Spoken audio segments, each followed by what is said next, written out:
Chairman has arrived. Oh, It means it's jeez. 4:30. Come on. And this is the Water Quality Management Committee's October 11th meeting. Usual cast of characters are here, which is all good. We don't have our And- reporter. Well, she'll make it in here. She's pretty good. The agenda tonight includes an update on the watershed permit notice of intent application progress. We're going to have a presentation on that by Kristen. I will make a presentation on the outfall, where we are in terms of progress and the money we're asking for at town meeting, and sort of a very broad brush view of what the schedule for that will be. And then third item is proposed discussion with town officials in the Falmouth Pond Coalition, and then reports of members and staff and vote minutes of prior meeting. Okay? And with that, Kristen, if you would like to step up.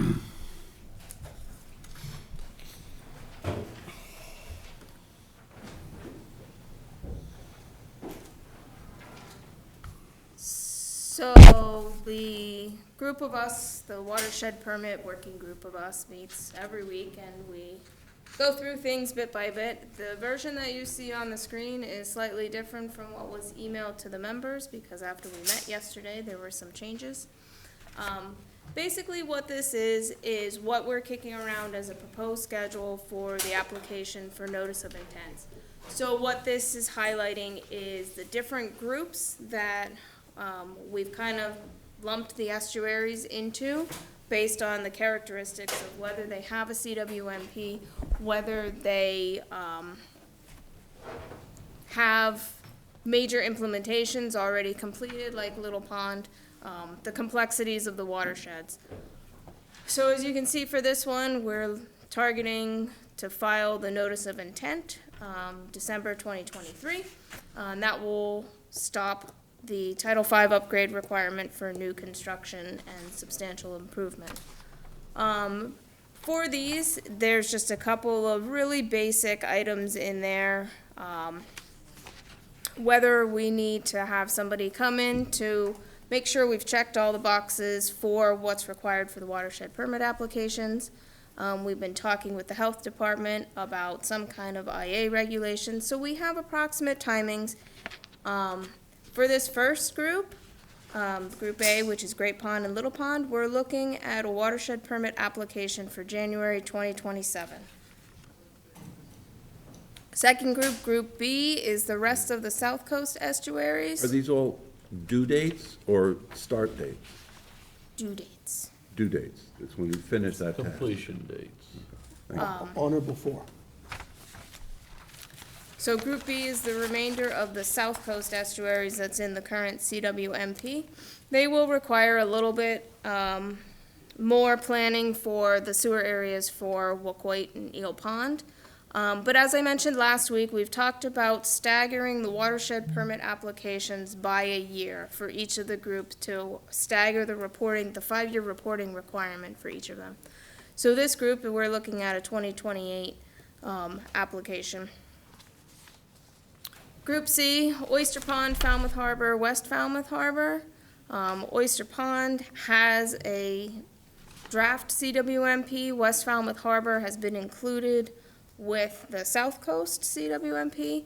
Falmouth Harbor doesn't have any type of planning document yet, so that's part of having to complete a CWMP. So that's included in timing here. But as a whole, this group, we're targeting January 2029. And then the last group is basically the Buzzards Bay estuaries. Again, we need a CWMP developed, so there's more things that need to go on in there.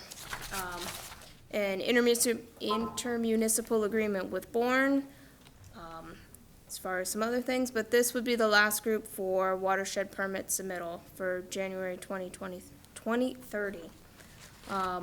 Internally, we have a whole different schedule where we're incorporating some of the financing pieces, the wastewater side of what has to go through town meeting, where articles need to be. but this just kind of spaces it out what we're looking at currently.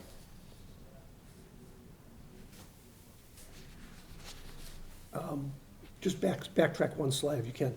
So we actually, although we have these 4 groups, we have to file a notice of intent for each of the watersheds. So, we're gonna file 1, 2, 3, 4, 5 notice of intents with this schedule, correct? Yes. Is there any possibility of persuading the state to consolidate them and have one notice that would be inclusive? So the For each group, I mean, I don't mean the whole thing. the application form for the notice of intent is really straightforward, and there's not much to it. okay. It's just uploading a schedule. Okay. But the way you go through it, it's individual watersheds. When it comes to the actual permit application, that's where you can group. So the actual application for the notice of intent isn't going to be labor intensive to Okay. do all 14. Thank you. Yep. So for Wacoit, I noticed you mentioned intermunicipal agreement Yeah, I for, forgot to mention it on here. It's on here. It's on there. okay. It's on there. It's, So, what does that entail, and have we made any headway? Or is that, it's easy to put it on there. Maybe not so easy to actually achieve it. Can I address that for a moment? Because Eric and I met with them 2 or 3 years ago now, the Mashpee Sewer Commission, which is their group, which is equivalent, Yeah. our group. Yeah. And the issue was how much of Wacoit Bay's impairment was due to Mashpee and how much to us. And our numbers said that they were responsible for 40%, and they were really excited. It was just, all 5 of them sort of almost, including Andy Gottlieb, had like a real sigh of relief. And he said, wow, that's great, because our numbers say 39%. So Oh, good. it was an amazing confluence, and everything was going great. And then just within a few months, 3 of the members resigned because they were getting consistently disrespected by the municipal employees of Mashpee.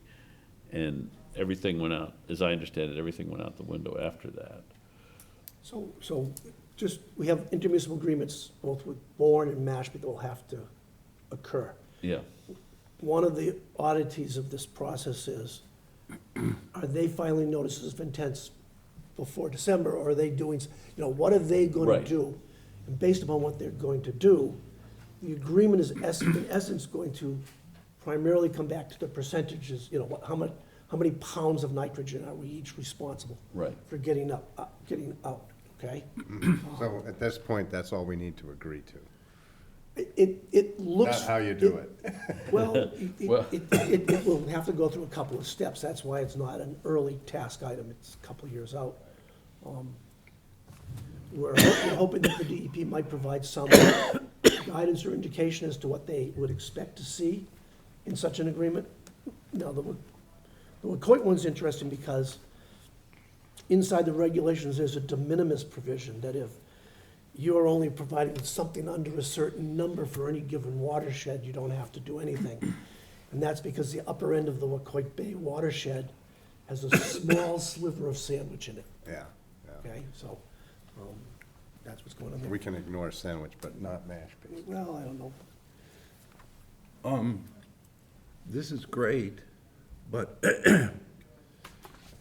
if you want us to really think about it, I think you need to have more of your reasoning in print of how they were grouped. I mean, at the very least, a label for each group of what those have in common. It can't just be all hand-waving okay. and expect us to have a meaningful approval of it. Yeah, I think she covered it in I words. mean, I'm and sure it that- makes sense to no. the people in the working group, So but let's backtrack and do it one time, because this is a Great Pond and Little Pond currently have a target watershed management Yeah, plan, that makes sense. okay? So that's why they're, but whatever you say, We need to, put- we need to- we need to add, Put in we writing. need to add, I just Okay. want to walk you through. That's what's going on with Group A, okay? Group B, help me out here again. 'cause So you- that's the remainder of what's covered in the CWMP, the approved CWMP. Yeah. But there is some additional planning for the sewer areas, for Wacoit that needs to be done. But that plan, we have a plan and it's state approved. So that's why those are all That's why together. we lump those But together. see, you didn't even know. I didn't want to misspeak, because we've been wordsmithing this for a little while. Then Group C, These are kind of, there's plans, but they haven't been all formally approved, and West Falmouth is its special case because on paper, it's met its target. But two of these need a CWMP included. So of the remaining ones, so Group C and Group D, these are the easiest ones to plan because of where they are in the planning process. Whereas Group D, all of the Buzzards Bay side, there hasn't even been a plan that has started to be developed for those. But what about areas of possible commonality, such as similar technology ratios? In other words, ones that are 80% or more sewer, and ones that are 80% or more septic or urine diversion, or ones that are, maybe won't even need anything because the nitrogen is going down by itself. And I think a lot of those were captured, the South Coast ones, Group B, is where the majority of the planned sewering is going to be. A lot of it hinges on what happens with the discharge options as to what you can say as far as how much more sewering may occur versus IAs. Okay, as long as that's all in writing, so we can really So- think about it. So that's a good point about the discharge options. Is that worked into this somehow? not in the notice of intent, but as the watershed permit plans get developed, that will work into it, Okay. okay? So And part of- just and just part of that- looking Part of at, that goes to the timetable of when these different groups go together, because if you go to Group C, there's a possibility, depending upon what we have for discharge options, right, that the plan could indicate some sewering of portions of some of those three. well, I'm looking more at Group B, where I can imagine it's gonna be pretty critical that we have a place to put the water. And I guess, I'll confess ignorance, the shed permit application, how much specificity do we have in there as to, So every 5 years, you get to reevaluate and do adaptive okay, management. so adaptive. Yeah, but the regulation for watershed permits is fairly specific about what you either have to have for comprehensive wastewater management plan already, and/or the range of scientific evaluations that have to be prepared and documented and delivered. So there's gonna be X volume of wastewater that needs to be processed and disposed of in some way, specified in the watershed permit application by January 2028. Is that correct? Yes. How the nitrogen will be reduced, How it will be reduced, but also where it ends up? Yes? where it ends up is Right. part of that, but Disposition, final disposition. Amy, educate me. I don't mind. So when you get to the point of the permit application, you will have done a watershed management plan. And for some of them, like Little Pond and Great Pond, as Kristen explained, we already have a plan for those. So that's the first set. But for some of these later ones, we have not developed the plan yet. So that plan and that whole process needs to happen before the watershed permit application is submitted. This is a very good outline. And we've had several meetings about it. I personally want to stew about it a little bit more before I pass it along to the select board. And make sure, I appreciate hearing the discussion and the questions.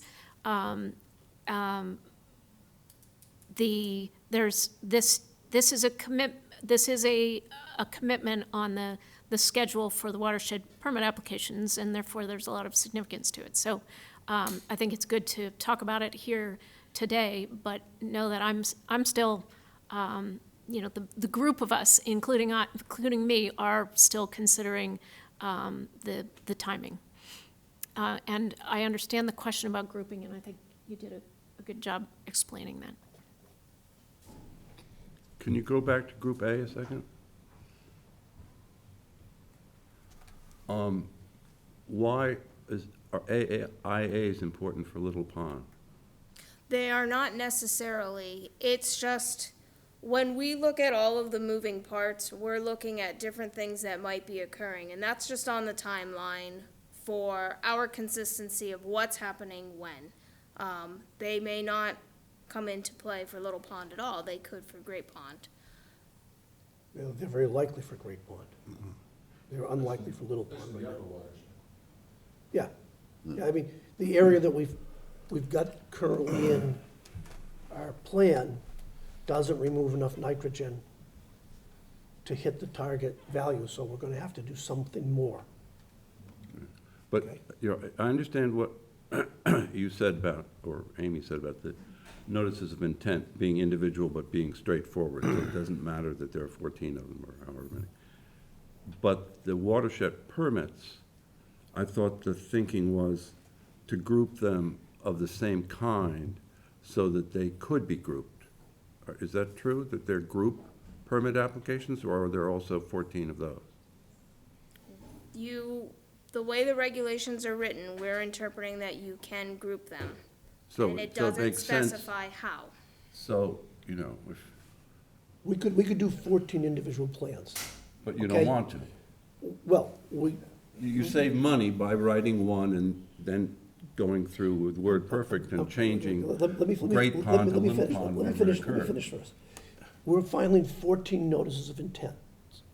In terms of us doing the work to make watershed permits ready for application, we're grouping them in such a way that we're looking through a financing plan to get money to do things in a progressive order. We don't want to try to do 18 plans in 1 year. Fair enough.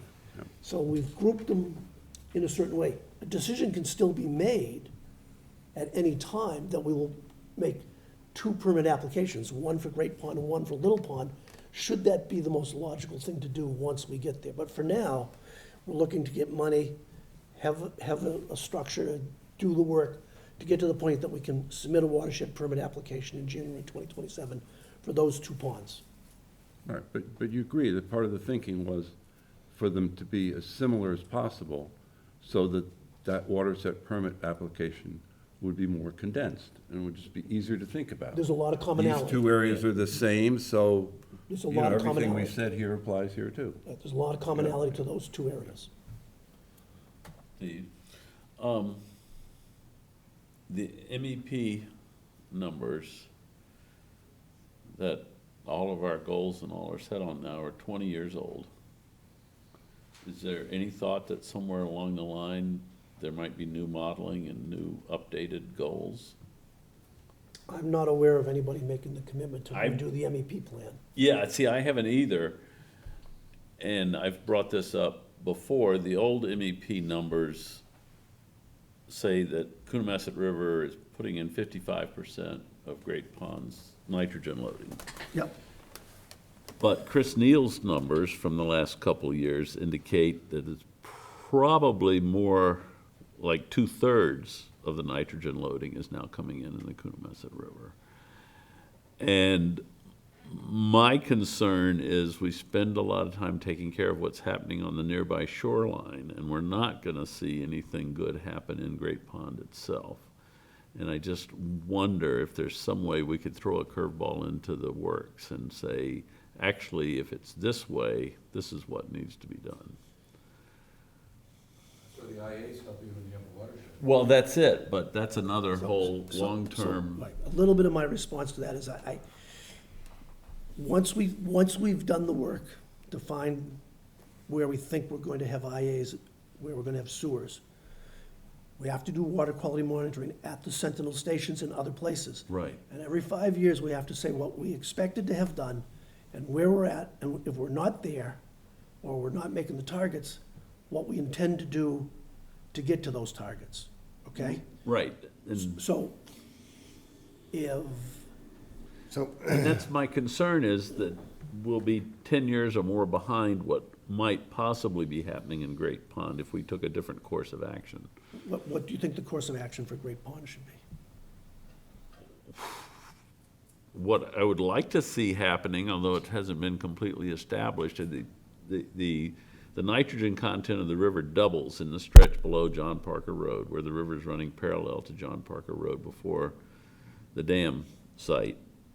And Virginia insisted for years that the old plume from the base was coming in and swinging to the west and coming in under that part of John Parker Road. And in an ideal world, I would love to see a PRB wall intercepting and dealing with that stuff before it got in the river. But So that's pie in the sky. That's just well, my it may or may ideal. not, it may not be, but once we have funding and we've got somebody set up to develop a watershed permit, that is something that should be part of, is there data out there that says this is a hot spot? Right. Is this something that makes sense? or if not, let's Or either way, worry about Yeah. maybe trying to determine whether it's. Yeah. yeah. There may not be the data. Yeah, it may not be that way, but I'm saying that's circumstantially, and also now I guess his numbers also indicate there's just an awful lot of stuff coming in from the west side of the river. But as too. Kristen and I discovered, it's not so easy to Stick a get PRV there. permission to, put in a PRB. Yes, I agree. Might require a little more footwork, Yeah, or legwork, or So whatever. I'm just gonna backtrack. We put a very draft map up a meeting ago, showing areas that are inside a plan already for being sewered, and areas at first pass using DEP's numbers for what they think IA systems might perform to, right. for the number of residences that would have to put an IA system in over time to achieve that. The reason it said draft, that's gonna get a hard look when we start doing these watershed plans to figure out, if the numbers, as you say, that we have in front of us would indicate that the MEP removal value is underestimating, then the area that would require IAs in the final plan is likely to be a bigger area. A lot bigger, I'm thinking, and as Doug just said, the upper watershed is gonna have to be hit hard somewhere in there, because that's, anyway, it's gonna require a lot more work before we could make any kind of decision. Amy had a question. Amy had your hand up. In response to what you're saying, Tom, it seems to me that it is clear that we need to sewer the parts of the Great Pond watershed that we're talking about sewering. And so there's not a question about that. The question is, how much more are we going to need it to do in the future? So that's Yeah, no, I'm all in favor of sewering the perimeter. I mean, sewering, that, yeah, that- I'm not- the I'm not planned area. arguing with that. I But just- beyond that, what additional would be required? And in our plan, we did list, aquaculture and actually PRB and IAs as a backup. So, and I think the idea is to get these big sewer projects completed and work as well on the alternatives and see where we are.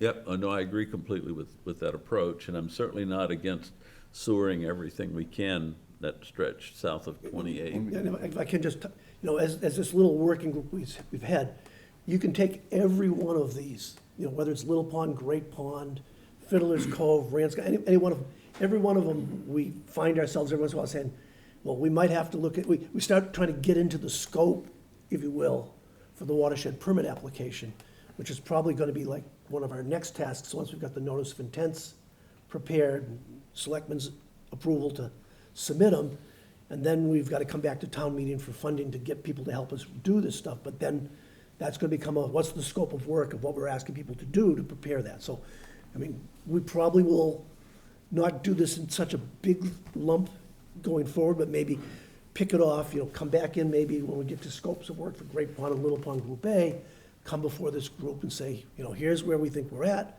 get you to understand that, get the input of this board as to what might or might not be appropriate inside those scope of works, so we can understand them.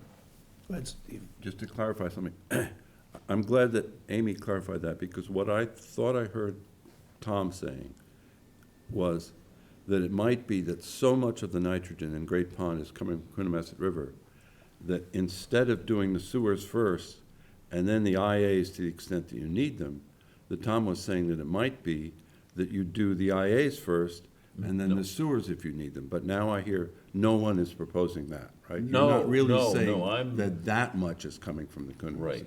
River. Okay. Look, long-term, strategically, I'm just worried that, all this stuff takes a long time. In 10 years from now, we're gonna have egg on our face because nothing has gotten better in Great So, Pond. and reflecting back, we've got Mara Vista and Little Pond. Right. You know, we heard a report a while back about whether or not things are improving in Little Pond or not. So we're getting feedback on the effect of sewering, whether Right. it's as expected, more than expected, or less than expected. I think Yeah, oh, no, the details are still out on that, so, ultimately, it's the Sentinel Station right. and Eelgrass. So that, Okay, so, when we got the Question report on Little about Pond, there was, to me, at least a glimmer of positivity in the eelgrass side of the story, from what we saw in terms of historical eelgrasses and where eelgrasses are now. And, to the extent eelgrass population continues to, regenerate inside Little Pond, that's the ultimate goal. Go so ahead. my understanding is that as part of the revision, I can't remember, DEP's revision of the regulations, the Sentinel Station does not have to meet the MEP requirement. Is that? Because I think that's kind of an artificial, Yes. an confirmed It's the best we've had for a while. metric. Yeah. Is that, especially in some of these ponds where the tidal exchange is so restricted, and so the residence time at the Sentinel Station is high, you might not see, Right. the response there. Again, one of the things that's going to be required is annual monitoring of water quality, for certain specific parameters. And I think we have to, I'm trying to recall, I think we're supposed to be looking at other things beyond just, the water quality section was a little bit bigger than just measure oxygen and salinity and nitrogen. Yeah, I think it's the recommended benthic every 5 years, every 3 years. Yeah.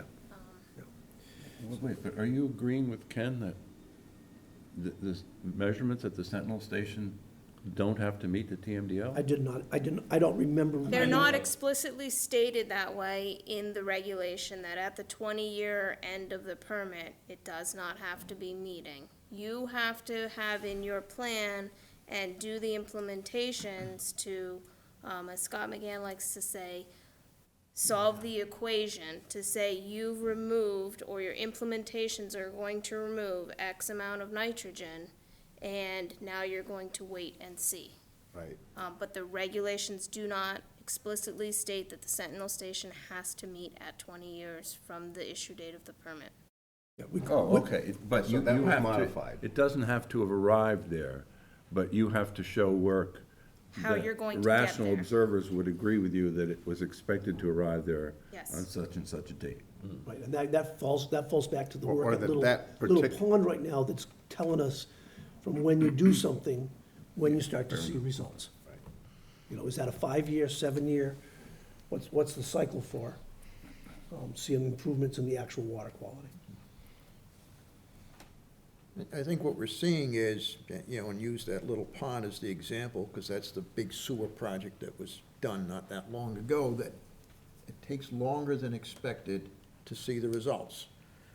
Not surprising to me, knowing Little Pond like I do, because it's such a unique body of restricted outflow, heavy benthic load, a tremendous load from, and it's small, and you've got a terrific load just from, waterfowl. I mean, not too many weeks ago, I walked by, and there were 3 dozen of those monstrous white geese there. And I can't imagine how many pounds they're dropping into that pond. 3 dozen. How did they taste? They're delicious. That's It's a good. little Invite me over stronger next taste time. than turkey, but it's almost, it's very similar. Don't forget, Ed, they're mostly grazing within the pond, so they're not really adding all that much new nitrogen to the pond. And they're pretty. Well, But yeah, but, and then in the winter, that pond, and many times, you'll see literally hundreds of different kinds of ducks.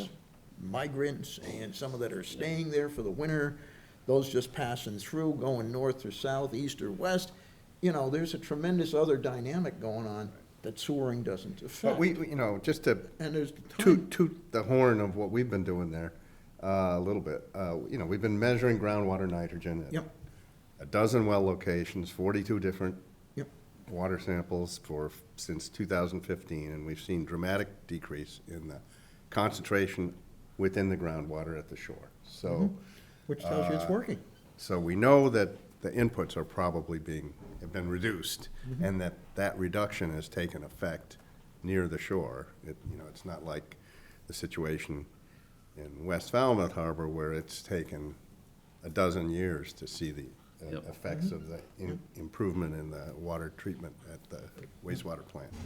My point being that there's a lot of time factor in But- this that's unforeseen. A Absolutely. lot of things that are affecting it, to Tom's comment about the impact of the upper part of the Coonamessett River.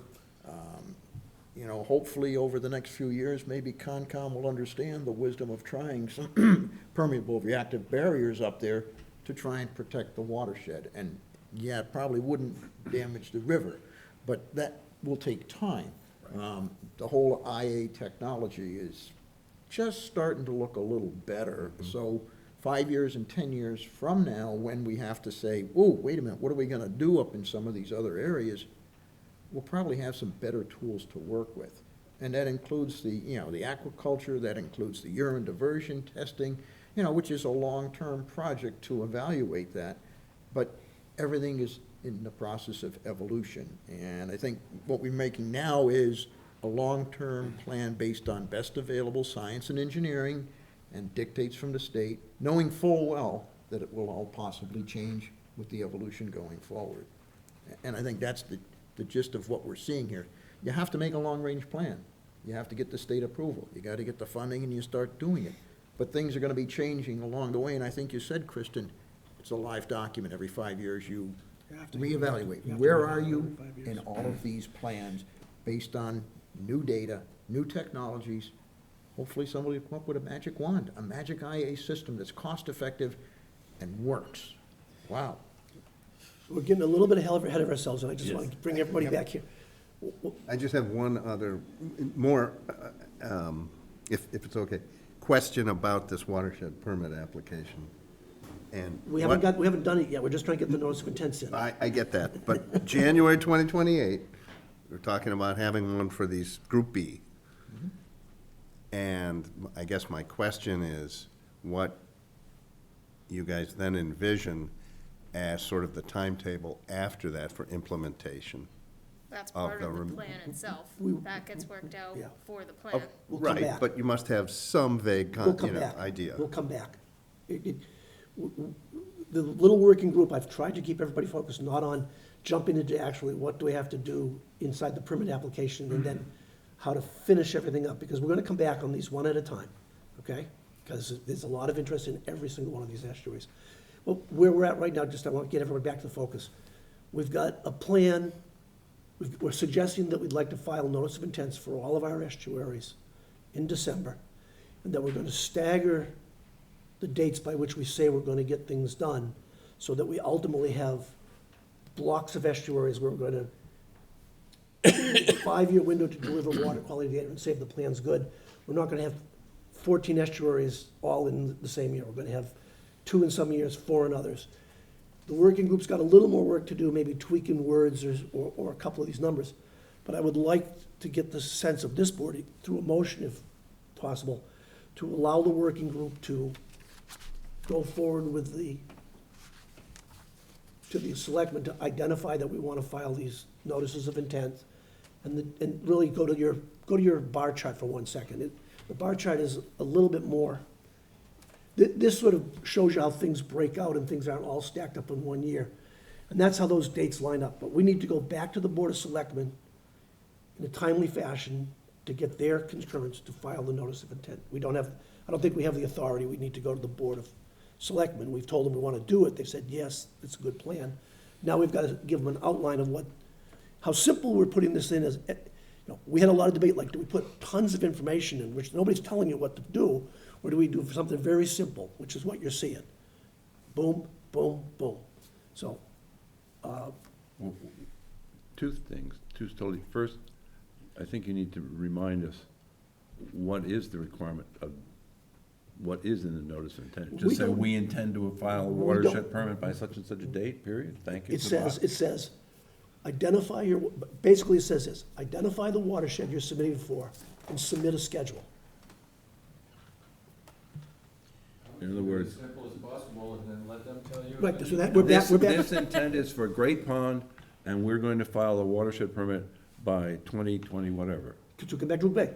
What we're That's gonna say it? right now, we're So gonna say. the first big We're one, gonna say our schedule is to contract for the development of watershed permit in May of 2025. yeah, that's the first big. And we're gonna say, develop Board of Health regulations. So it's this slide. It's that That slide. is the notice Yeah, of intent. That's the notice of intent.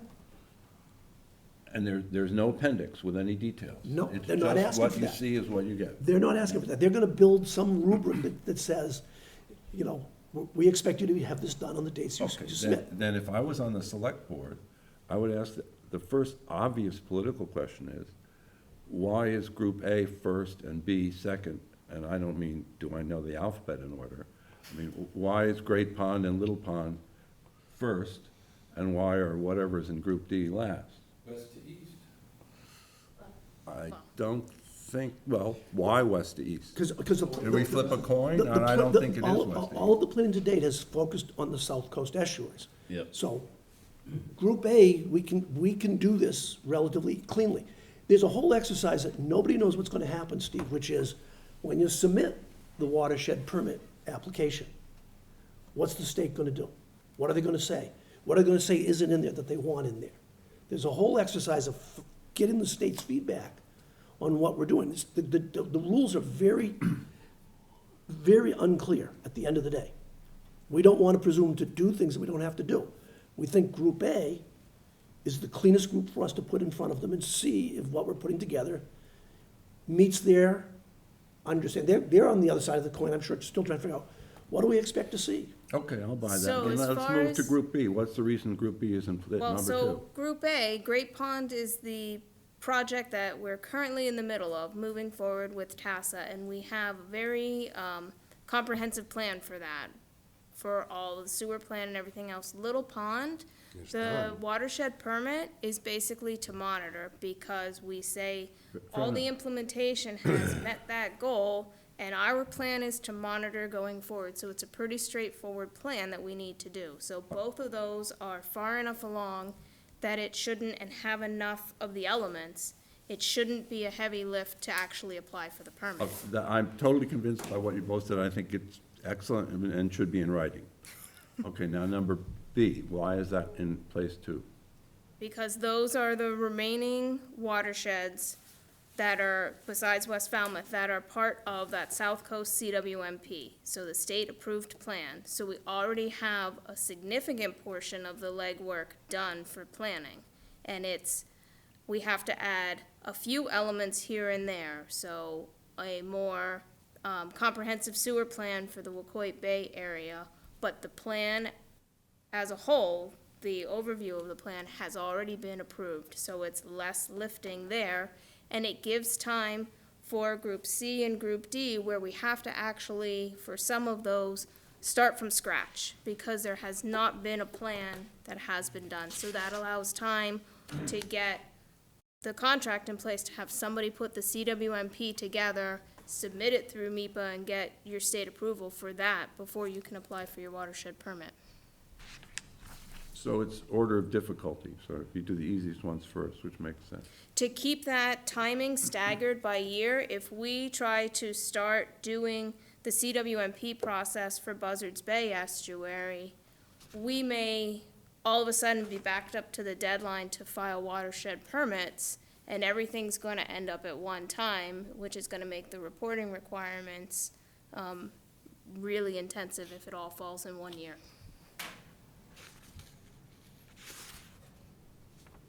Thank you.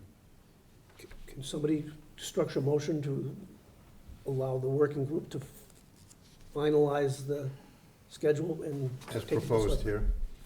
Yeah, I mean, we might tweak a month or something back and forth. Steve, are you looking for like a sense of the meeting resolution, that we think what you've done is good and? Well, we're only gonna have a couple more meetings. Again, we gotta get on the selectmen's agenda. Right. Before I know. December. I know, but I mean, I think what you've done is great, and I don't see any issues with anything you've done, and that's why I'm asking, do you want us to agree that this is the schedule we should put forward, or do you want? Maybe it's the level of detail that we should incorporate into the notice of intent to finalize our dates to any extent that Amy and others, we've been looking at funding windows a little bit for some of this stuff. Right, We're in a so capital plan already. I'm thinking of the wording here in our Yep. judgment, our considered judgment. I suggest that we endorse the schedule as presented and endorse the idea of working with the 4 groups as presented. So I reflect upon when I was on the Board of Health. For a number of years, we had certain variances that came before the Board of Health, for the Board of Health to review and act on.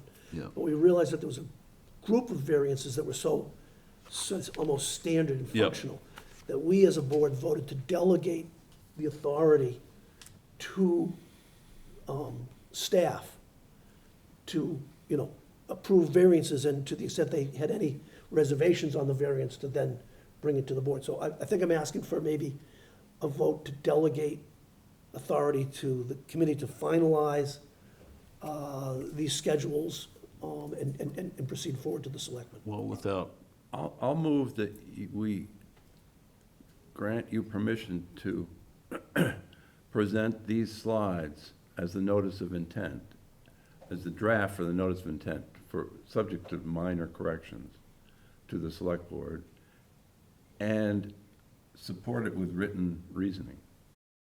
That's a motion. I'll second. Okay? There's a motion made and seconded. Is there any further But the comment? point is, Steve, you want a little bit more, Well, there are two pieces. Explanation. There are 2 pieces of text. There's the notices of intent, which we've just seen. Yeah. And there's other text that says why that's the notice of intent. That text doesn't go in the notice of intent. Does not. But we can create that text. okay.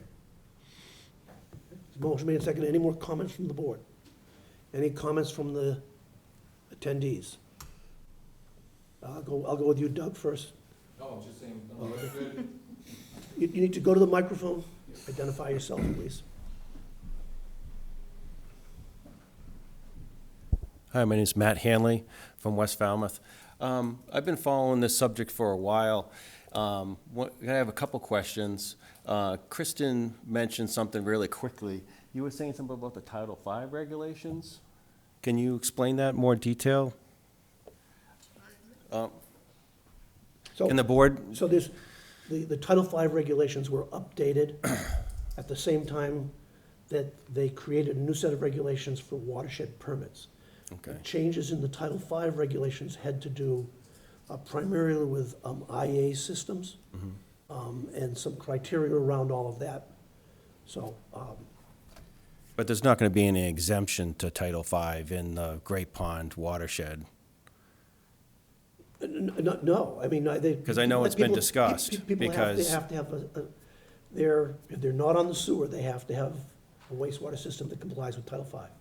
Well, I'm referring to areas that are going to be sewered, because it looks like, from what I'm seeing, is that the sewer expansion into Acapesca and T-Ticket, those areas aren't gonna happen till 2030, 2027 at the earliest. So those septic systems in that Great Pond area are going to be not meeting the regulations for the rest, and also, my other point was about the IA systems being pushed off to 2027. Like the Board of Health, I was attending the Board of Health meetings and the wastewater meetings, and the Board of Health was making great progress with approving IA systems.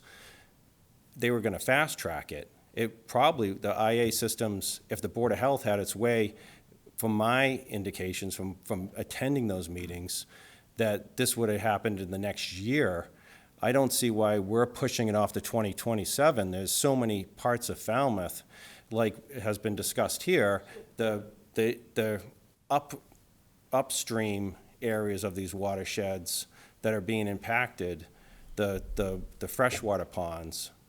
I feel that it's really important that IA systems get fast-tracked. But let me answer your question. So the date we have in there is the date by which You the Board of have to Health, meet. the Board of Health will have to have acted. They can act sooner, and we hope that we get to the point where everybody can act sooner on some of this, but we don't want to offer a date that we might not make, because then it triggers people having to do things that we probably don't want them to have to do. Well, I'm hearing some back and forth banter about sewer before IAs. And the thing is, realistically, the next section of sewering's not going to be done till 2027. And if you go off, historically, if you go off site 14 and 15's approval, Buzzards Bay kept Falmouth in the court system for like 4 years. It was 4 years, 5 years. I don't expect anything different for this next expansion. So I'm asking the board, and I'm asking the Board of Selectmen to fast-track IA systems and change that date. We can make a commitment for 1 year, 2 years. Until the Board of Health and the Selectmen make that commitment, we've put a date on here that fits in with our overall schedule. Right. With the expectation that we'll get that regulation in place through the Board of Health sooner. All right, great, thank you. Oh, sorry, so many things going on in my head. Now, the grouping, we have sections that have already been sewered, like Woods Hole, Falmouth Heights.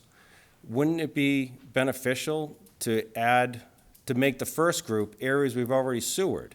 It should be a no-brainer. We can use that as a stepping stone to say, like, look what we've done. So Woods Hole is not in a nitrogen-impaired district. But Oyster Harbor is.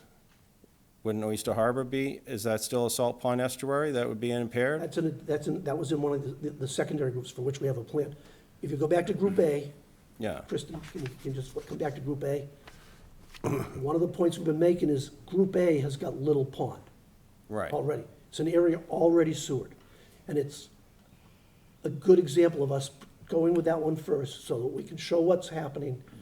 And more importantly, because of the way the DEP's yet to say what actually has to be in that application. We don't want to spend $1 million when they only needed $100,000 worth of work, in the application. So we're taking an area with sewers and going with it first.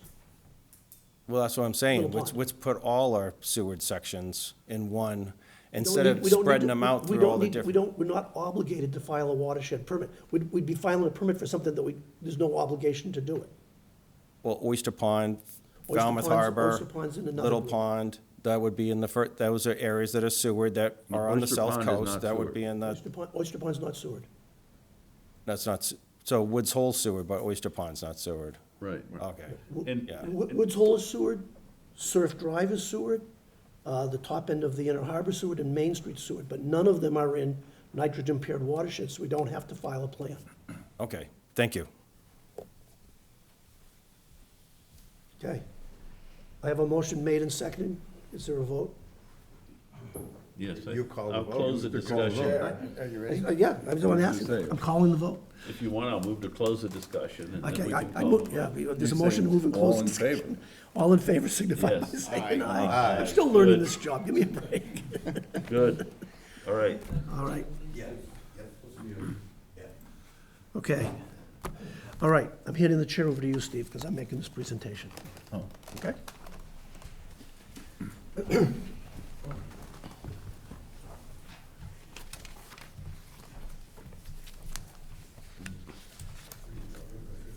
Okay, I'll wait for you.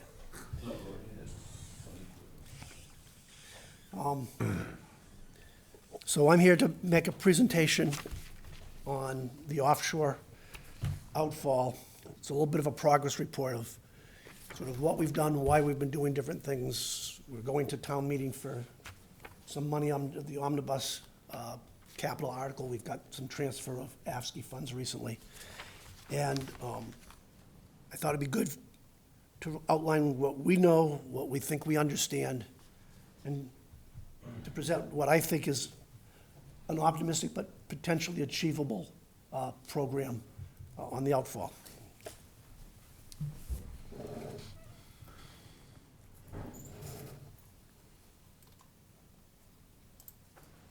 Oops, go backwards. Too far, too fast? Why is this? Hmm? Now what happens? Now you can use your arrow keys to move forward and back if you want. Other arrow key, Wrong go way. left. There you go. Okay, I'm getting there. So, what is needed to apply for an outfall discharge permit? And the biggest thing, we need to have a location where we want to put the outfall. We need to have the anticipated flows, and we need to know the quality of the effluent that we're going to use. We need to do hydrodynamic modeling that will prove that the outfall that we're building, the effluent that we're adding, gets properly dispersed and doesn't have an impact upon either the shoreline or other sensitive elements. We also need to know the outfall's possible impact on the Sagamore lens, and we need to do an evaluation of the impact on the marine environment, dealing with the protection of eelgrass, shellfish, and finfish. I've previously stood before you, and we've done some extensive presentations and delivered reports to you that show you how we got to a location in the Heights. We've shown you before the anticipated flows. We've talked about the quality of the effluent. We've done the hydrodynamic modeling, and that is work behind us. The couple of key things now is what's the outfall's possible impact on the Sagamore lens. The Sagamore lens is the shorthand name for the body of water that sits under this end of Cape Cod that is the drinking water supply for both this community as well as Sandwich, Mashpee, and portions of Bourne. The evaluation of the impact on the marine environment has to do with science-based sides of things. We have done already a scan of where the eelgrass is in the area that we have targeted as a location. We will need to do at least one more season, if not two, to revisit that the eelgrass that we've defined wasn't an abnormality like a year where it was especially died back or a year where it's especially healthy, to understand it. And the shellfish and finfish surveys have to be done as well. Then the next question is to put in front of you is what's needed to develop a design and to come up with a good construction cost. We need to know how big is the pipe that's going to be used for the outfall as well as the effluent pipe from the plant. We need to establish a routing for the effluent pipe from the plant to the outfall site. We need to establish accessibility to the sites, both for where the horizontal directional drilling for the outfall would be, as well as along the route that the pipe from the plant to the outfall would go. We have to look at anticipated mitigation measures, costs to minimize the impact upon abutters. And we need to have geotechnical information. We need to know, for the directional drilling alignment in the marine environment, what's out there. We also need to know what's in the ground along the alignment for the pipeline on the shore. We've done the first bullet. We'll revisit in final design, but we've got a pretty good handle on the size of that pipe. It's 16-inch. Through the town, it'll be 24-inch on the outfall pipe. We've done some preliminary routing of the effluent pipe. More work will have to be done over time. We've looked at site accessibility. We need to review some possible deed limitations. There's some exceptions for utilities inside the Chapter 97 that we are evaluating whether we fit in that. We'll come back and fill people in as we learn more there. We do not have the geotechnical information. We've got some big picture anticipated mitigation measures that we've been carrying along with us. And then there's permits and approvals that are needed in order to do this job. The big one is to get an NPDES, or National Pollution Discharge Elimination System permit. That's a permit issued by the Commonwealth of Massachusetts under a delegation agreement from the EPA, but we will have to go through the EPA with an application to them. There's the Massachusetts Environmental Policy Act, MEPA, that has to be done for this. Coastal Zone Management is going to have a hand in this. We are going to need their approval for the marine borings, and we're going to need their permission for the outfall. The Army Corps of Engineers has jurisdiction. The Division of Marine Fisheries has jurisdiction. The Conservation Commission has jurisdiction. And there's the possible Chapter 97 waiver, or the use of the parkland for subsurface utility. There's also the Massachusetts Department of Transportation, because we will cross Route 28 or go through Route 28 at some point. There's the Water Resource Commission, to get them to resolve the Sagamore Lens issues. And there's something called the Bureau of Underwater Archaeological Resources. You have to indicate that you're not taking out old pirate ships when you're out there. And then I have a question mark there, because my experience has always shown that I forgot the, Something. pressure vessel permit or something like that that'll crop up.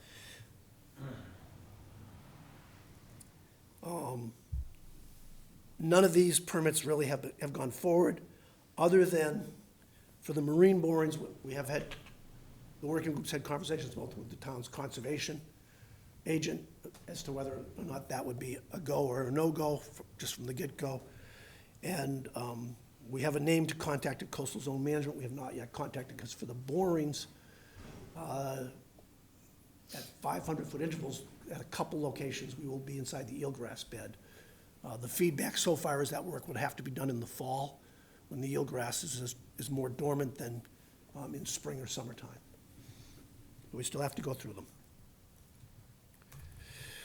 So, the current funding request out there, money has been allocated from the AFSI account by the selectmen already, and money is being requested of the omnibus capital account.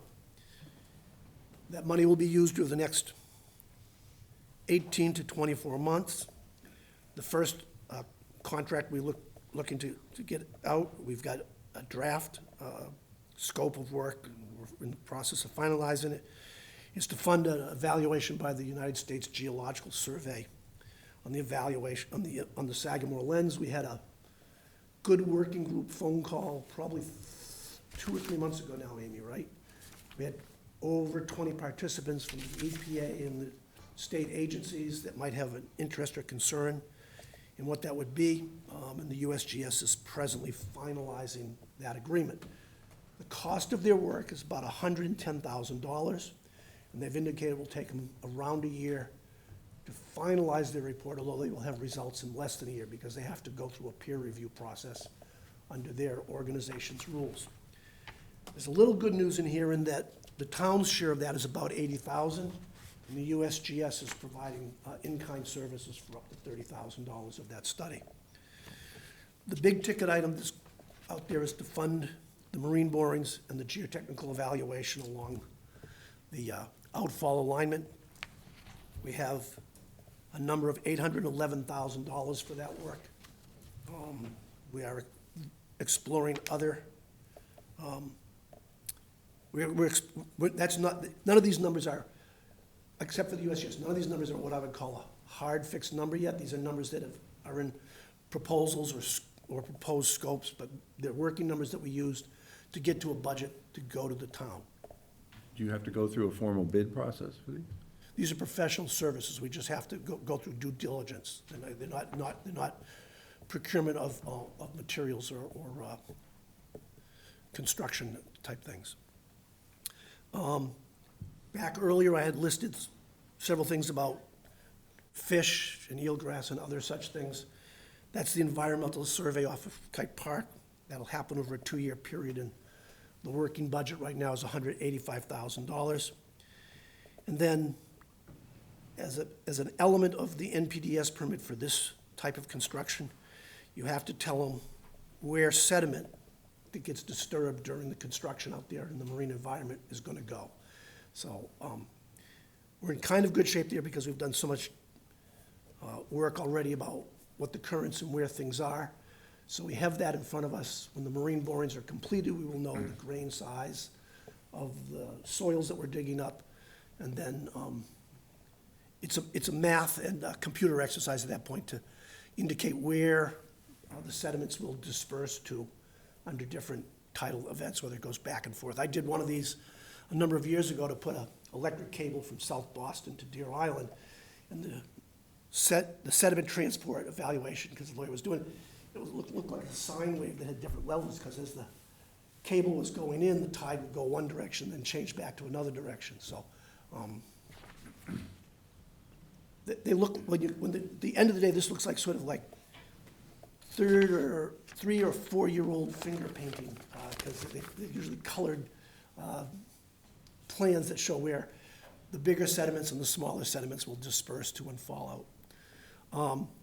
And then we've also got a quote to cover the cost of having a professional engineering, environmental science firm overseeing and managing this program to make sure that we're gathering what we need to interact with the agencies on our behalf and to prepare, I would call it, an outline of an application, but not actually have the application in front of us.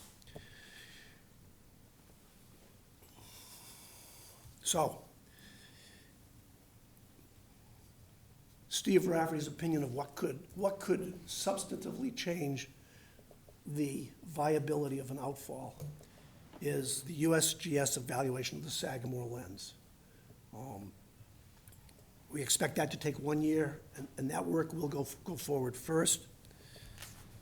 The answer will be in December of 2024 or early January 2025. And there are 3 possible conclusions. One could be there's no impact. One could be there's minor impact and there's some mitigation needed. And the third one would be that it actually has an impact on the available water supply, at which point in time we would need to pivot and come back to what we've already put the work into and have in our approved plan, which is a land-based discharge at either the Augusta or the Allen site, thank you, or Allen site.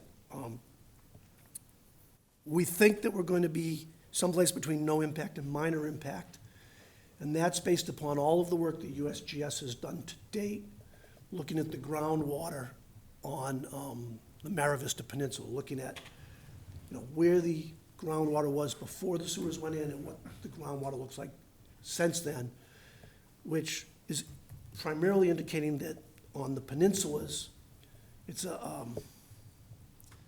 almost like a sub-lens below the Sagamore lens. And, it was raised over the years because people moved their houses there and put the sewers in. And now it's changed back. The other big ticket item we talked about is the marine borings. The borings will be done at 500-foot intervals. The borings will go down 100 to 120 feet below the water surface, so that'll be any place from 90 feet to 100 feet or so down. It does require coordination approval of coastal zone management. We anticipate that we'd be prepared to go forward and do those borings in the fall of next year, not fall of this year. So we would be at the point where we would have some feedback on the Sagamore lens evaluation. We would not be making a commitment to spend a lot of money there. Final report with peer review may not be complete at that point, but we would have findings and know if we were being smart or throwing money away. The cost is primarily driven by the fact that this is specialized equipment. There's not a large group of contractors that do this type of work. The availability could push this out to 2025. We don't believe that will be true or necessary. But the first pass through this with our consultant, they solicited 9 or 10 firms that would have this type of equipment, and only one of them gave an initial response back. We've gathered a little more since then and are still working on who's around, who's got the equipment, and what the availability is. So, I may not be the only optimist in the room, but I am an optimist. And my optimistic schedule says we finish the USGS evaluation in December of 2024. We complete the borings in the fall of 2024.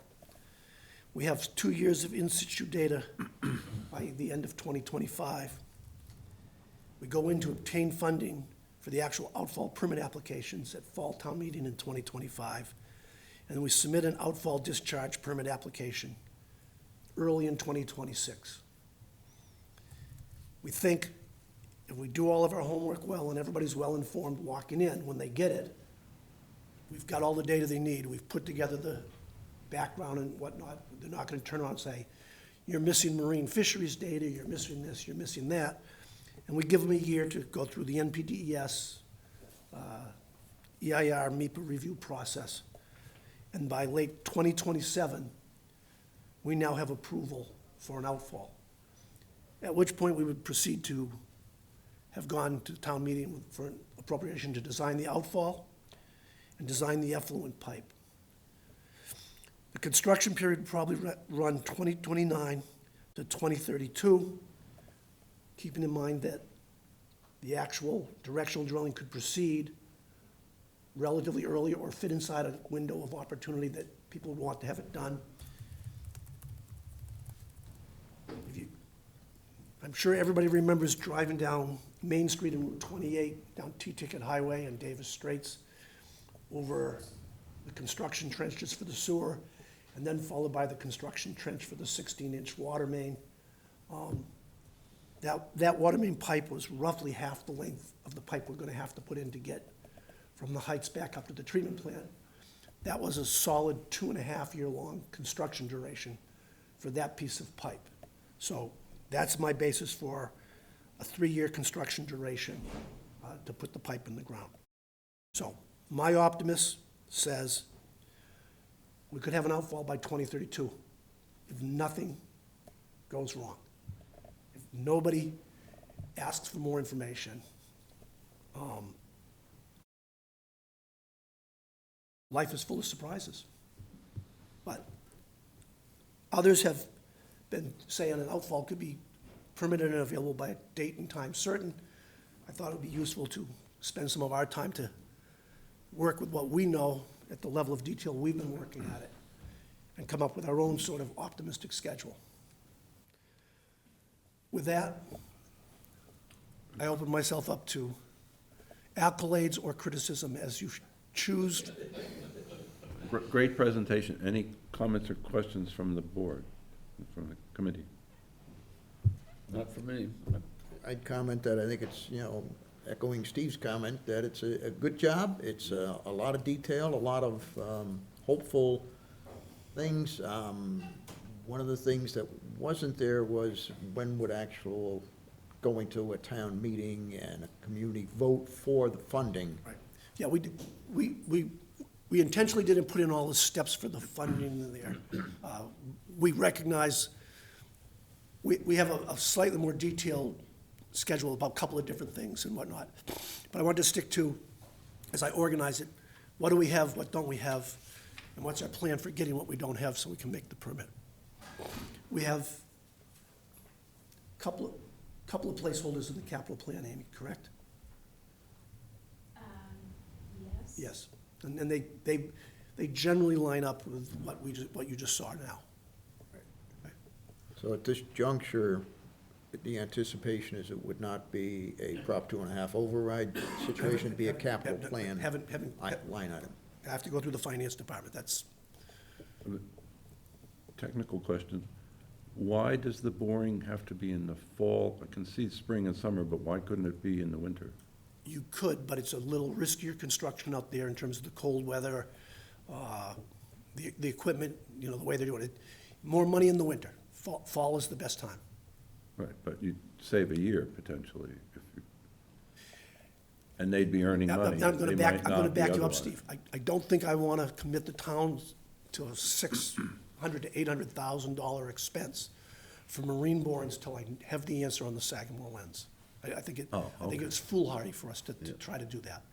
The actual borings will probably only take a month or 6 weeks at the most. It's not gonna take long. I mean, there's more time getting the equipment up here from wherever it is, whether that's New Jersey or Florida or Canada or wherever it is right now. Get it here, and the borings, they probably do one a day. Any comments or questions? Oh, wait. Yeah, it's all about the money. That'll shock you. Any ideas what sources other than town capital or whatever could be applicable here, long-term, low-interest loans, other sorts of things that might come into play? I would anticipate this is SRF funding. Yeah, that's eligible. what I'm thinking right now. I just No, didn't know whether we need to have a separate pile of people looking at that and making sure. I've been sitting around doing this for long enough to know that every once in a while, the economy goes bad, the next president finds a big pot of money and looks for any, shovel-ready projects they can pour money into. So Yep, getting to the point where we're ready to go yep. and keeping our eyes open for any help that somebody wants to give us. Good. Doug? Is there any chance that the pipe could be laid in the roadway rather than in the kite park? The answer is yes, more money. So ideally, you want to have a space about 200 feet by 200 feet, because it'll make the actual installation duration shortest. But if we find that there's a deed issue that's problematic, or there's a strong thing, we can work in the roadway layout. It'll impact a couple of homes, about how they would access, and we would have to find an off-site yard to store things like bentonite and pipe. I mean, let's talk about the permanent infrastructure. Maybe there could be a temporary variance. Well, there's no permanent, the pipe comes to shore and it fastens onto the landside pipe, and there's a valve probably out in, Right, I'm Screen saying that part could be in the roadway, Yeah. right? yeah, So the You permanent- said, you, permanent construction- what I think Doug is getting at is, you said there was an underground utility permit for a park, implying that was the long-term thing. So I was thinking the same thing Doug was. So you put the pipe in the street, but you have all your construction equipment in the park just while you're working, right? Temporarily. something to think about, yeah. Yeah, that may, that may be, good suggestion, actually. I like that. Back there. So let me just clarify. Dave, why don't you just step up? Because people at home are gonna want to see that. Yeah, I bet. Doug, Mr. Brown mentioned, Please identify yourself. Dave Buzanowski. I'm actually the president of the Falmouth Heights Mira Vista Neighborhood Association. Mr. Brown mentioned, were you talking about doing just the test borings in the street, or were you actually talking about doing the horizontal directional drilling in the street? Everything. From the schedule you had mentioned, What he just suggested was. no, oh, Yeah, right, I but, can- So we've been showing the 200 by 200 foot area. yep. Which is a lay-down area for pipe and some equipment. But the actual machine that does the directional drilling is also in that 200 by 200. He's suggesting that we put that machine out in the roadway. Which then would close off the roadway, Falmouth Heights Road, for at least a month, you're saying, for, 6 weeks. 6 It'll take weeks. 6 weeks, not a month. Maybe longer. But the road's gonna be at least partially closed because of the pipe coming down the road in any case. 100 feet a day or whatever. Yeah, there'd have to be a detour around into the other roads in the area. You could put the road in the park. Part of it. I'm saying we're not making that decision right now. Right.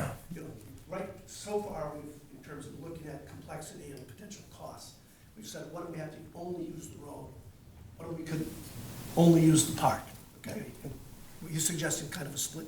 But even if you split use the park for the directional drilling, the road's gonna be entirely torn up for the length of Falmouth Heights Road. When the When the pipe comes- yeah, the onshore pipe comes in. onshore pipe comes through, yeah, it'll be just like the sewer. No, Just marching Okay. down the road. Yeah, that's the only question I had. good, thank you. Any other comments or questions from the audience? In the back. Tom.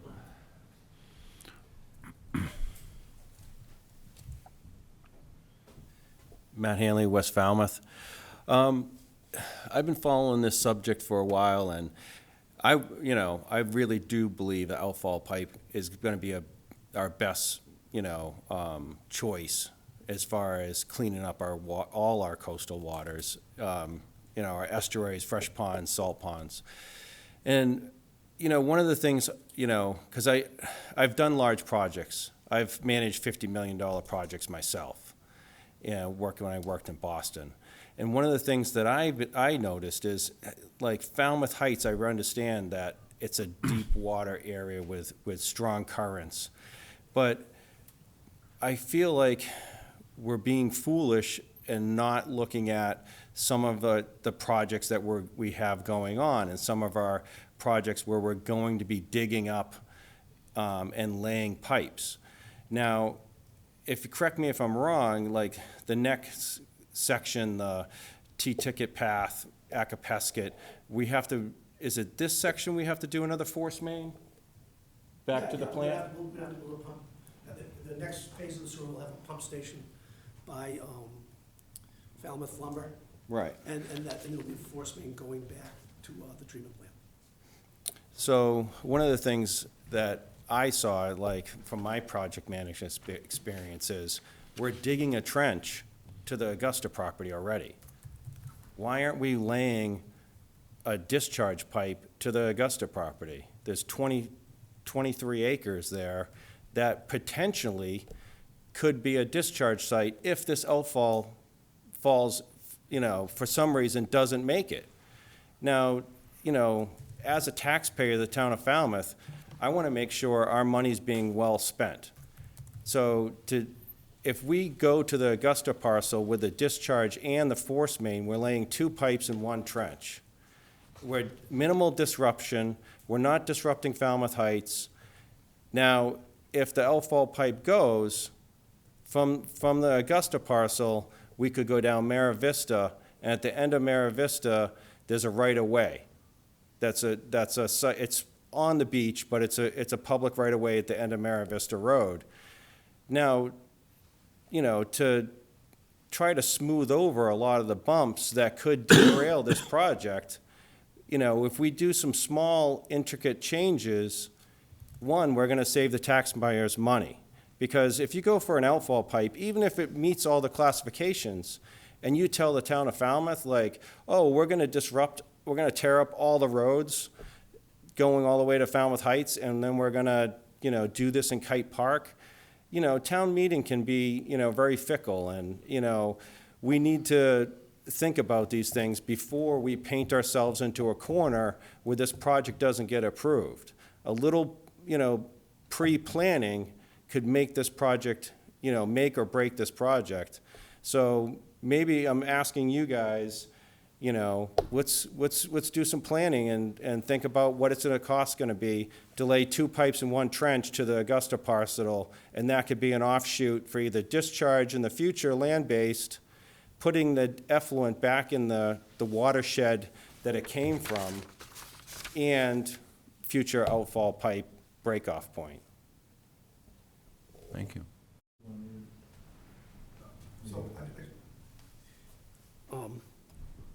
Excellent observation. We did kick some of this around early on in how we were looking at various things. Keep in mind that key element that we're gonna look at the Sagamore lens.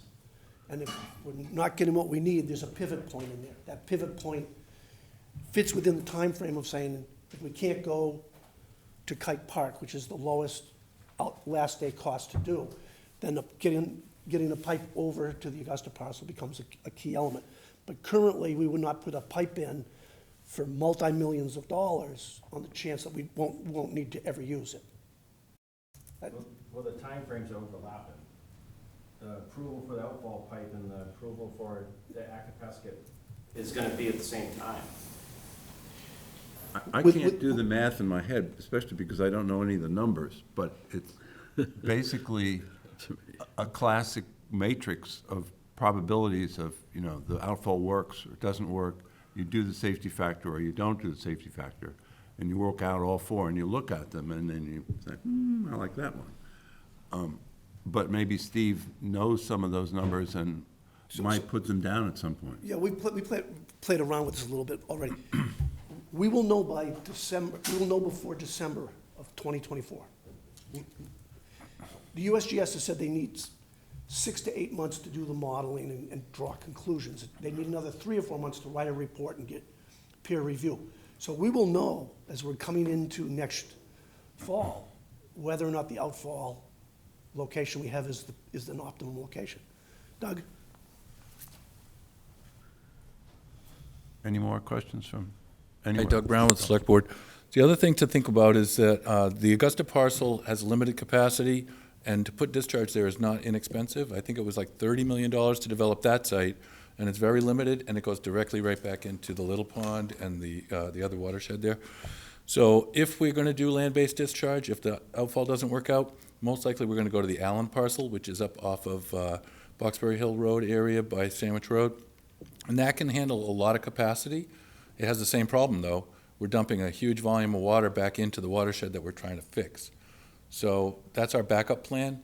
Probably not the Augusta parcel, because to my thinking, I'd rather spend $53 million to do what can probably do most of the job for the foreseeable future until we get out to Walkway Bay. Then we're going to have to do some more discharge, maybe at the golf club. That's why we've kept that land as well. That's another backup plan that we have for land-based discharge. So we have options, and they're out there, but they're not really cheap. So for half the money of the cost of the outfall, we could do land-based, but it doesn't really cure the problem. So that's the thinking with the budget. You're the chair. No, I gotta close the discussion. Oh, guess we close the discussion. All right. The next item on the agenda, I see that Kim is with us. Kim, do you want to take a minute? You've proposed a discussion with town officials and the Falmouth Pond Coalition. You've got a identified date you would like to let people know. Kim Comart, Falmouth Pond Coalition. So as some of you in this room know, we have a Falmouth Pond Coalition Forum next Tuesday. Some of you are attending. We have hit our maximum, but if any of you want to attend, I will wave you in. The folks from the Rich Earth Institute in Vermont are going to be on the panel at our event. They're going to be staying over that night.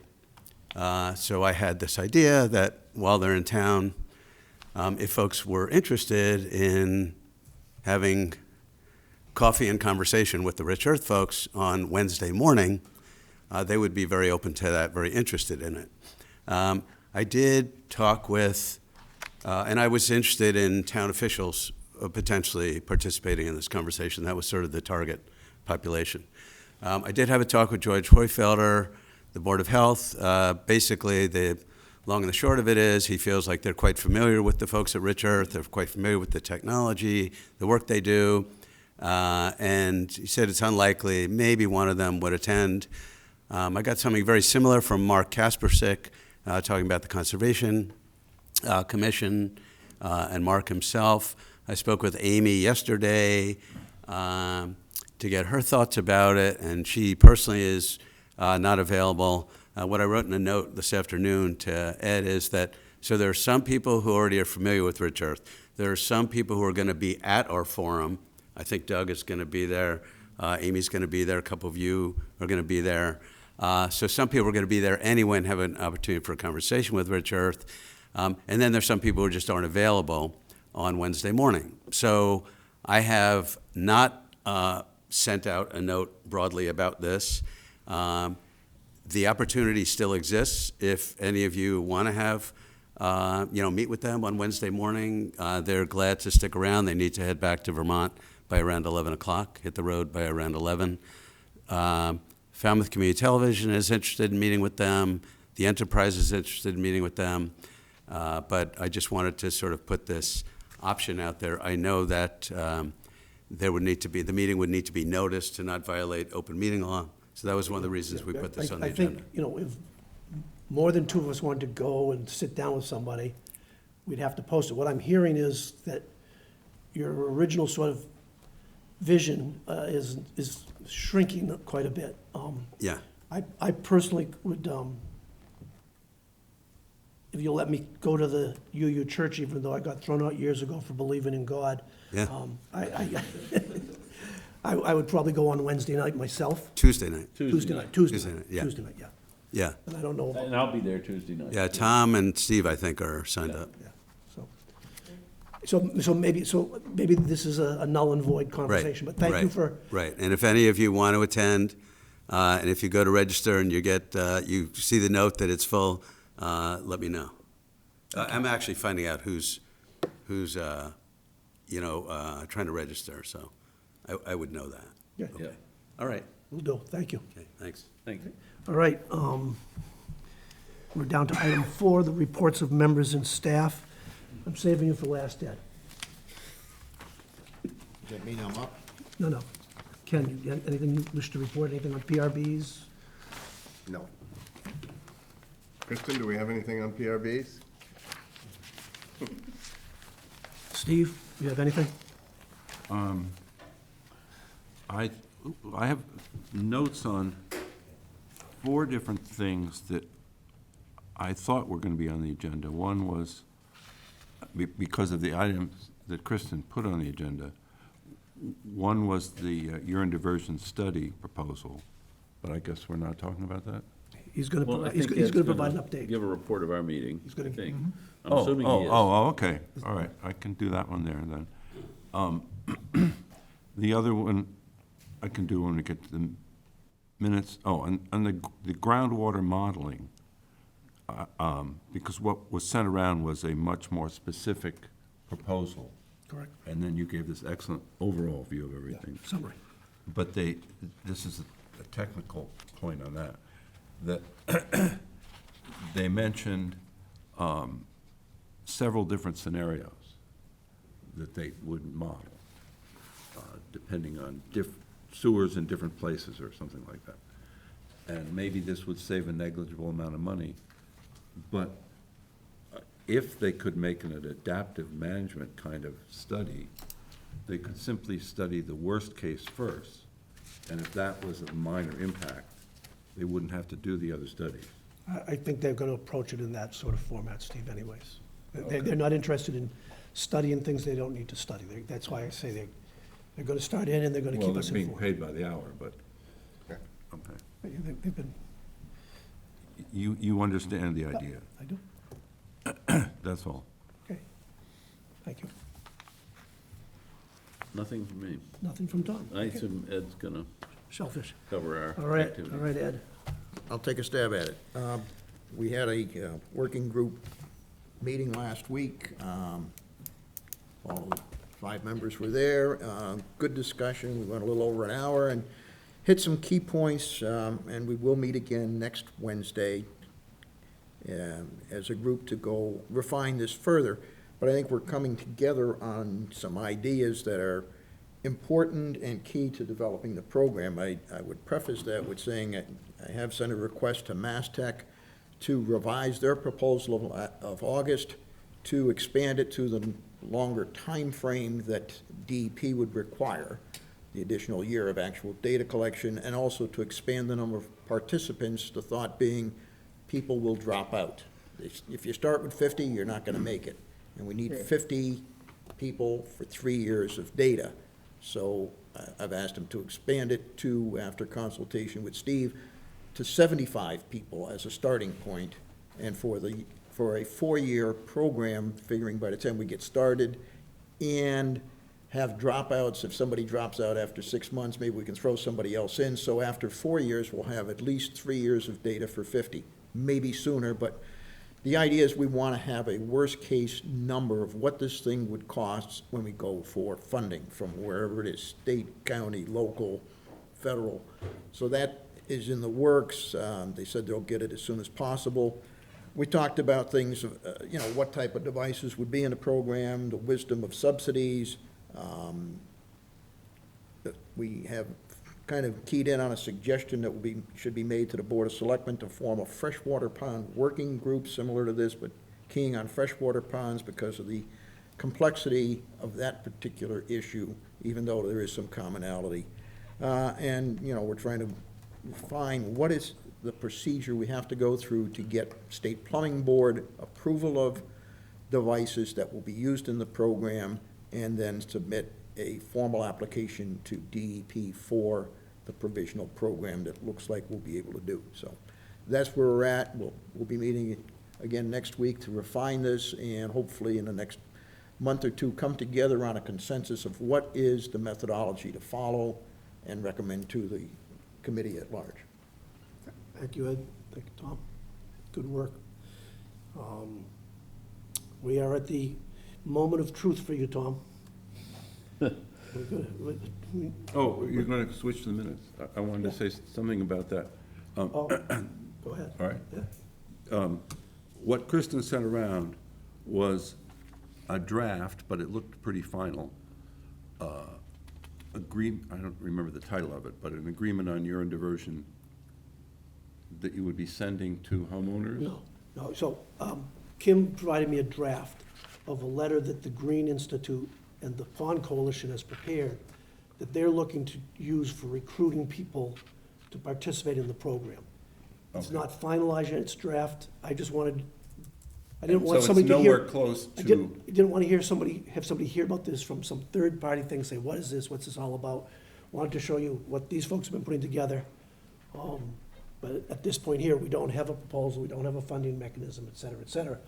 But, you know, to the credit of the Green folks and Kim's group, you know, they're actively trying to find folks that would participate, you know, recruit them in, let them know what might be available once they get there. okay, that's a good clarification, because, I mean, obviously, your group has the right to publish anything you want. But to the extent that it looks like the town is supporting it, If you read the, check them up here. If you read the letter that I sent out today, I think you got a copy of it. We have been very careful not to. Yeah, I'm gonna, I don't want to get. We've been very careful about the letter. I encourage you to read it. Kim and I had a conversation. And the Same letter thing is you- going out. We've sent it to 200 people. We're going to be sending it to hundreds more.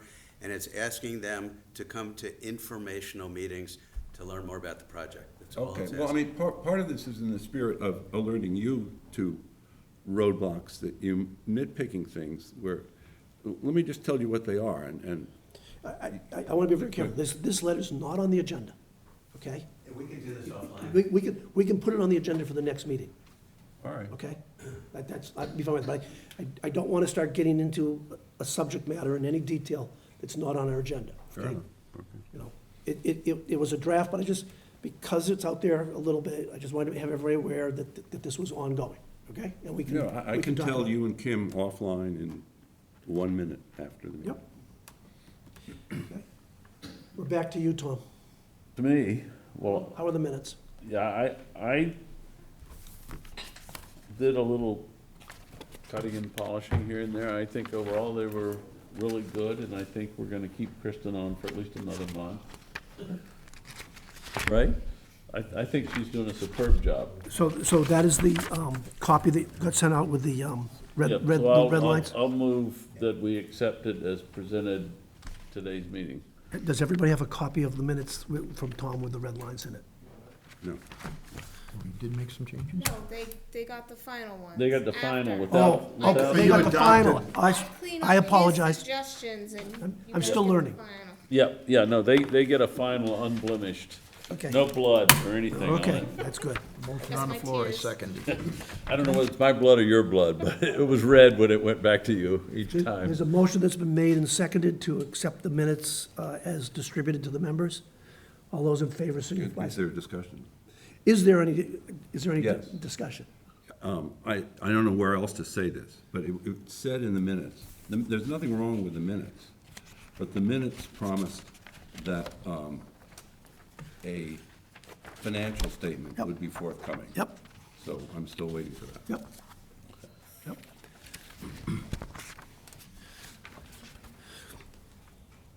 So, Motion's been made and seconded, comments have been received, all those in favor of accepting this? Aye. Say aye, okay, I abstain, I was not present. thank you. I would entertain a motion to adjourn. Also move, second. Okay, motion's been made and seconded, any discussion no, on the motion to adjourn? good. Okay, all those in favor signify by saying aye. Aye. Aye. Thank you, everybody.